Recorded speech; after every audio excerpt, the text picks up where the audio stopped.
দেশে কি এর জন্য স্বাধীনতা চাইছি আমরা? এটা তো চাই নাই। গত ৫ আগস্টে সাবেক প্রধানমন্ত্রী শেখ হাসিনার দেশ ত্যাগের পর বেপরোয়া হয়ে উঠেছে বিএনপির স্বেচ্ছাসেবক দলের যুগ্ম আহ্বায়ক জুয়েল। দীর্ঘদিন ধরে জুয়েল ও তার সহযোগীরা চাঁদা দাবি করে আসছে আব্দুর রহমান ও তার ভাইদের কাছে, কিন্তু চাঁদা দিতে অস্বীকৃতি জানালে বাড়িতে ঢুকে ভাঙচুর ও লুটপাট করে। এ ঘটনায় আব্দুর রহমান বাদী হয়ে থানায় অভিযোগ দায়ের করেছেন।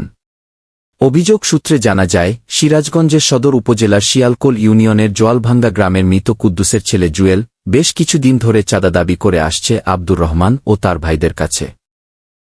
চৌধুরী, মজনু, ঠিক আছে, সুইমিং, এরা হচ্ছে এই এলাকা একটা ত্রাস, হ্যাঁ, এরা তাস, এরা সব জায়গায় আমার মিলে যায় চাঁদা চায়। এর আগের ঘটনার প্রাসঙ্গিক যেটা হচ্ছে যে আমার মিলে বসে থেকে তারা বিভিন্ন রকমের ইয়াবা থেকে শুরু করে সমস্ত কিছু এই অপকর্মগুলো ওখানে করতে চায়। কিন্তু চাঁদা দিতে অস্বীকৃতি জানালে বুধবার ১১ সেপ্টেম্বর রাত ১০টায় জুয়েল তার সহযোগী ফেরদৌস, আবুল চৌধুরী, লতিফ, কামরুল, মজনু, হায়দার আলী, সুমিত ও মাসুদ রানাসহ আরও ১০ থেকে ১২ জন দেশীয় অস্ত্রসহ রামদা ছুরি হকস্টিক নিয়ে হত্যার উদ্দেশ্যে আক্রমণ করে।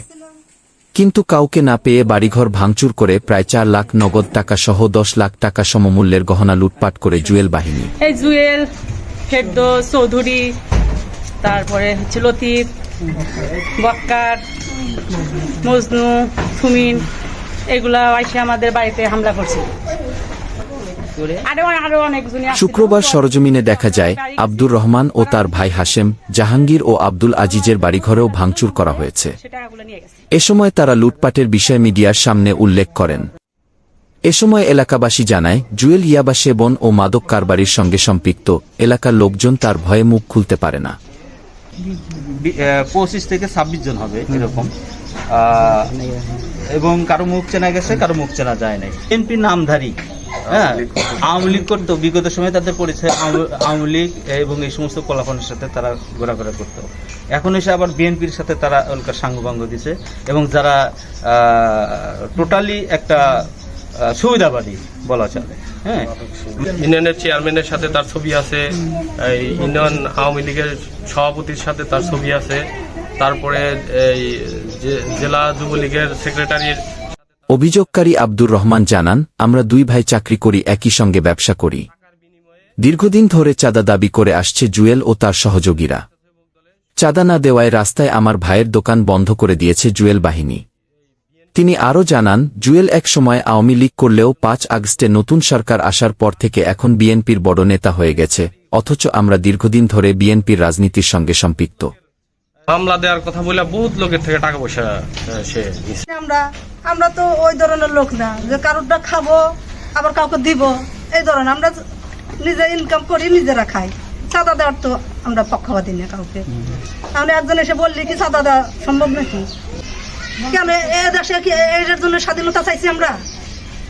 এটা তো চাই নাই। এ বিষয়ে অভিযুক্ত জুয়েল রানার সঙ্গে যোগাযোগ করতে তার বাড়িতে গেলে বাসায় পাওয়া যায়নি। মুঠোফোনে একাধিকবার যোগাযোগের চেষ্টা করেও ফোন বন্ধ পাওয়া যায়। পরবর্তী তার স্ত্রী আমিনা জানান, জুয়েল বিএনপি রাজনীতি করে। তিনি আরও জানান, ওই দিন ওদের বাড়িতে ভাঙচুর হয়েছে, কিন্তু এখানে জুয়েলের সম্পৃক্ততা নেই। কথা কি, ওনারা হলো আওয়ামী লীগ, আমরা হলো বিএনপি। ওনাদের অনেক অত্যাচার আমরা সহ্য করছি এতদিন, কিন্তু আমরা যদি তাদের বাড়ি ঘর ভাঙতাম বা যাইতাম, এই বাড়ি আর এই বাড়ি, বুঝছেন বিষয়টা? আর তারা হলো আমাদেরই ভাগীশ্বরী, বুঝছেন? এত চাচাতো ভাই ভাই। যদি ভাঙতামই তাদের বাড়ি ঘর আমরা, বা পোড়ায় দিতাম, জ্বালায় দিতাম, কিন্তু ১ মাস আগেই দিতাম। দিলে তখন কি আমাদের আপনারা ধরতে পারতেন? না আইনের লোক ধরতে পারতো, না সশস্ত্র বাহিনী ধরতে পারতো, কেউ ধরতে পারতো না। এ বিষয়ে জেলা বিএনপির সাধারণ সম্পাদক সাইদুর রহমান বাচ্চু জানান, বিএনপি থেকে কঠোর নির্দেশ, হিংসাত্মকভাবে ভাঙচুর, চাঁদাবাজি, দখল, এমন অভিযোগ যার বিরুদ্ধে উঠবে তাকেই বহিষ্কার করা হবে। ইতোমধ্যে এ ঘটনায় জুয়েল সহ ২ জনকে দল থেকে বহিষ্কার করা হয়েছে। সিরাজগঞ্জ সদর থানার ভারপ্রাপ্ত কর্মকর্তা ওসি হুমায়ুন কবির জানান, এ বিষয়ে অভিযোগ পেয়েছি, তদন্ত সাপেক্ষে আইনগত ব্যবস্থা নেওয়া হবে। Habib Wahid, smart news for you. আমি আমার হাজবেন্ডকে সরাই দিয়েছি, আমি আমার বাচ্চা ছিল, মেয়েটা ওর সাথে করে নিয়ে আমি এই রুমে আসছি। আসার পরে ওরা জুয়েল আমাকে পিস্তল ধরছে, সাথে আরো অনেক লোক ছিল। ওই আরো যে পিস্তল ছিল ওদের সাথে, ওই লোক দুটো আমি চিনি না, তবে জুয়েল আমাকে পিস্তল ধরছে। ধরার পরে বলছে যা কিছু আছে বের করে দে। পরে আমার সোনা দানা টাকা পয়সা যা ছিল অস্ত্রের মুখে জিম্মি করে আমি সব বের করে দিয়ে ওরা ভেঙেছে, ওরা সব বের করে নিচ্ছে।